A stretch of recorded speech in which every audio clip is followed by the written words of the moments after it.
আলি মামা থেকে 3 দিন বলে দেই গ্যাসকে ঠিক করতে না না ভূমিকম্প আইলো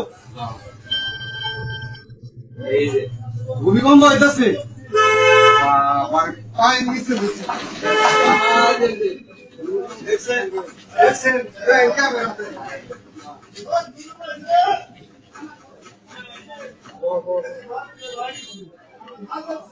খালি জাহি ও তুই এলাই রে বলেছি আমার ক্যামেরায় ছাড়বে নি উপরে ভিডিওতে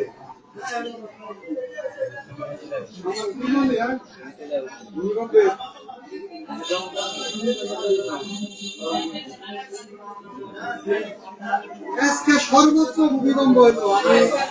আমি আজম ঘরটিয়া ধরবে না বাইরে পড়ছি মনে গ্লাস মুড়া ভেঙে দেয় সব